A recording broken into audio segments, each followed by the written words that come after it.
दोस्तों नमस्कार, यह है मार्गदर्शन फॉर सिविल सर्विसेज। मैं अनुराग चौधरी। दोस्तों आज की वीडियो में आप पढ़ेंगे सामान्य अध्ययन के पर्यावरण एवं पारिस्थितिकी खंड से संबंधित महत्वपूर्ण प्रश्न।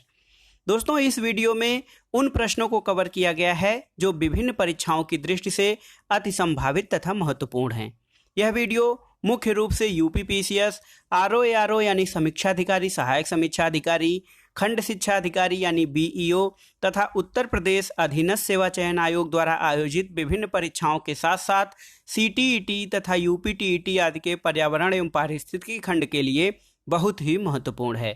आप इसका पीडीएफ भी डाउनलोड कर सकते हैं, लिंक मैं डिस्क्रिप्शन बॉक्स में डाल दूंगा। तो आइए शुरू करते हैं आज का वीडियो। पर्यावरण एवं पारिस्थितिकी खंड से संबंधित अति संभावित एवं महत्वपूर्ण प्रश्न पार्ट 1। दोस्तों आज की वीडियो का पहला प्रश्न है, जीवों के आपसी संबंधों और पर्यावरण से उनके संबंधों का अध्ययन क्या कहलाता है। तो जीवों के आपसी संबंधों एवं पर्यावरण से उनके संबंधों का अध्ययन पारिस्थितिकी यानी इकोलॉजी कहलाता है। और पारिस्थितिकी या इकोलॉजी शब्द का प्रयोग सबसे पहले अर्नेस्ट हैकेल ने किया था। तो पारिस्थितिकी शब्द का सबसे पहले प्रयोग अर्नेस्ट हैकेल नामक जीव वैज्ञानिक ने किया था। अगला प्रश्न है दोस्तों, पर्यावरण के भौतिक तत्वों के अंतर्गत कौन कौन सी चीजें शामिल होती हैं। तो पर्यावरण के भौतिक तत्वों के अंतर्गत स्थल रूप, मृदा, जलवायु, शैल और खनिज शामिल होते हैं, जबकि इसके अभौतिक या जीवी तत्वों के अंतर्गत पेड़ पौधे, वनस्पतियां और सूक्ष्म जीव शामिल होते हैं। दोस्तों अगला प्रश्न है इस वीडियो का, प्रकृति की किडनी की संज्ञा किसे दी जाती है। प्रकृति की किडनी की संज्ञा आर्द्र भूमियों यानी वेटलैंड्स को दी जाती है, जो कि पर्यावरण में जो उपस्थित अनेक प्रकार के विषैले तत्वों के लिए छन्नी का कार्य करती हैं, इसलिए आर्द्र भूमियों को प्रकृति की किडनी कहा जाता है। अगला प्रश्न है दोस्तों, संयुक्त राष्ट्र द्वारा वर्ष 2011 से 2020 को किस दशक के रूप में घोषित किया गया है।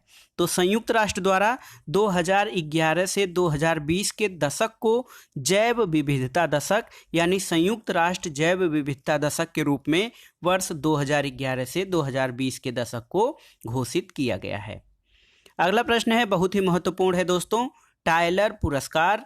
टायलर पुरस्कार किस क्षेत्र में दिया जाता है। तो टायलर पुरस्कार पर्यावरण सुरक्षा एवं पारिस्थितिकी के क्षेत्र में प्रदान किया जाता है। अगला प्रश्न है, genetic engineering approval committee. Genetic engineering approval committee का गठन किस अधिनियम के अंतर्गत किया गया है। तो दोस्तों जेनेटिक इंजीनियरिंग अप्रूवल कमेटी का गठन पर्यावरण संरक्षण अधिनियम 1986 के अधीन या इसके अंतर्गत किया गया है। अगला प्रश्न है, विश्व का सर्वाधिक अस्थायी व विशालतम पारितंत्र क्या है। तो विश्व का सर्वाधिक अस्थायी और विशालतम पारितंत्र दोस्तों समुद्र है। समुद्र विश्व का सर्वाधिक अस्थायी और विशालतम पारितंत्र है और पृथ्वी के 3/4 भाग पर समुद्र या महासागर फैले हुए हैं। अगला प्रश्न बहुत ही महत्वपूर्ण है, डायनासोर जीवाश्म राष्ट्रीय पार्क कहाँ स्थित है। डायनासोर जीवाश्म राष्ट्रीय पार्क धार मध्य प्रदेश में स्थित है। धार मध्य प्रदेश का एक जिला है और यहाँ पर डायनासोर के जीवाश्म पाए गए थे और यहाँ पर डायनासोर जीवाश्म राष्ट्रीय पार्क बनाया गया है। तो डायनासोर जीवाश्म राष्ट्रीय पार्क धार मध्य प्रदेश में स्थित है।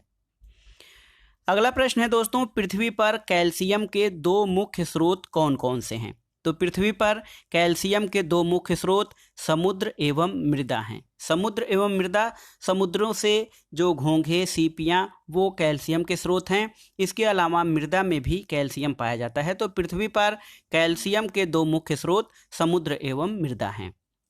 अगला प्रश्न है महत्वपूर्ण है, हरित विकास। हरित विकास एक पुस्तक का नाम है, green development sustainability in a developing world.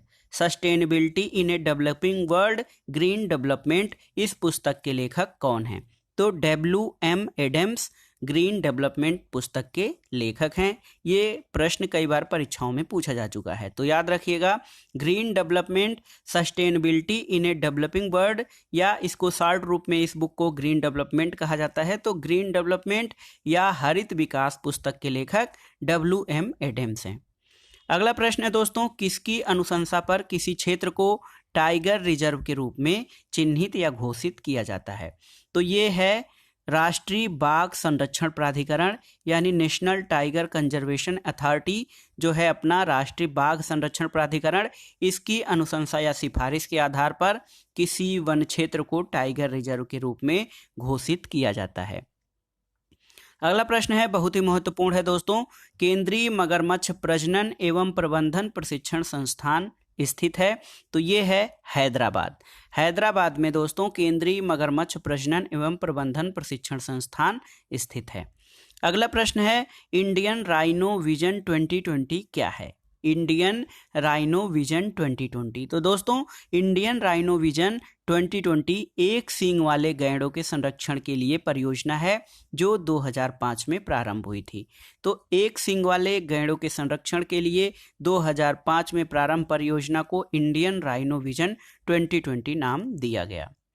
दोस्तों ध्वनि प्रदूषण नियमन व नियंत्रण रूल्स यानी ध्वनि प्रदूषण नियमन व नियंत्रण नियम कब लागू किया गया था? तो पर्यावरण संरक्षण अधिनियम जो 1986 का है दोस्तों, उसी के अंतर्गत ध्वनि प्रदूषण नियमन व नियंत्रण नियम वर्ष 2000 में लागू किया गया था। तो ध्वनि प्रदूषण नियमन व नियंत्रण नियम 2000 में लागू किया गया और ये पर्यावरण संरक्षण अधिनियम के तहत एक रूल है।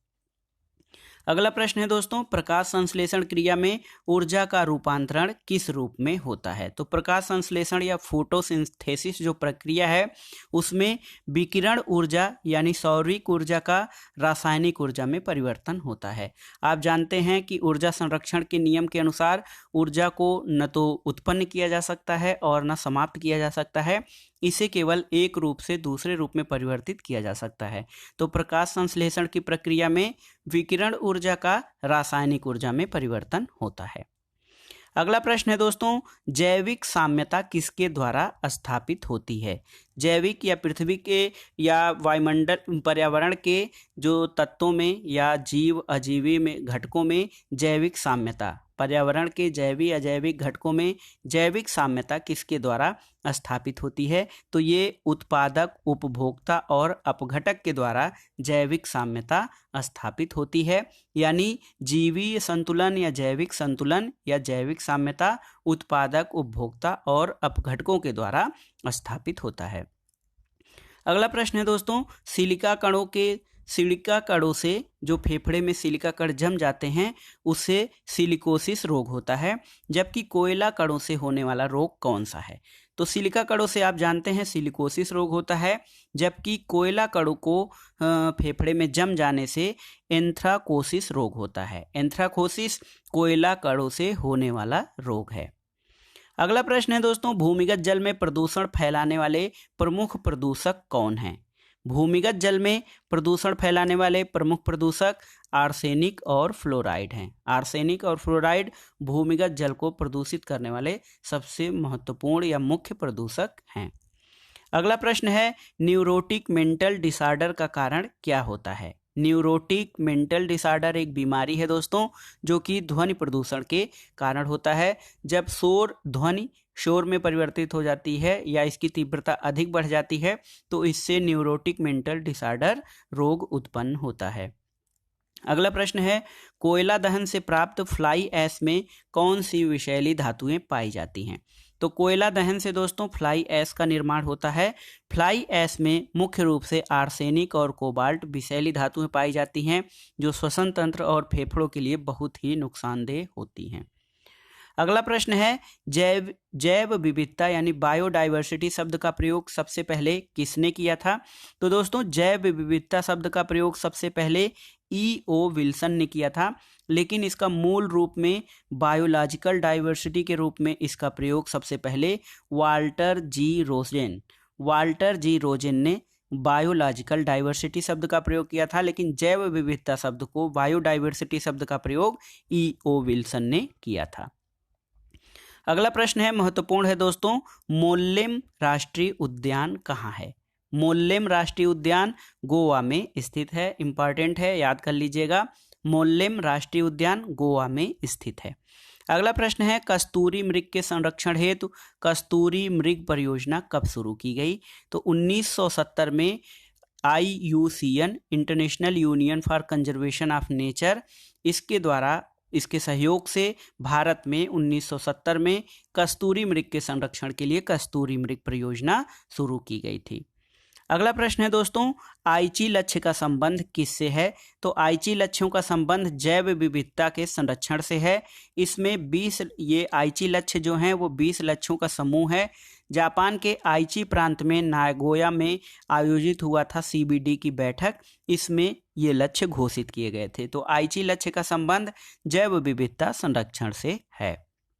दोस्तों, इस वीडियो का आखिरी प्रश्न है, हिमालयी राज्यों में तेंदुआ संरक्षण के लिए हिम तेंदुआ परियोजना कब प्रारंभ की गई थी? तो हिमालयी राज्यों में हिम तेंदुए पाए जाते हैं, हिमालयी या पर्वतीय राज्यों में, उसके संरक्षण के लिए हिम तेंदुआ परियोजना वर्ष 2009 में प्रारंभ की गई थी। तो ये था आज का वीडियो दोस्तों। इसमें आपने देखा पर्यावरण एवं पारिस्थितिकी से संबंधित कुछ महत्वपूर्ण प्रश्न। ये इस वीडियो का पहला पार्ट था। आप इसे अगर जो कंटिन्यू करना चाहते हैं तो हमें कमेंट बॉक्स में ज़रूर बताइएगा कि हम इस वीडियो को और आगे बढ़ाएंगे। दोस्तों, वीडियो आपको कैसा लगा हमें कमेंट बॉक्स में ज़रूर बताइएगा। वीडियो को लाइक करें, शेयर करें और इस चैनल मार्गदर्शन फॉर सिविल सर्विसेज को सब्सक्राइब अवश्य करें।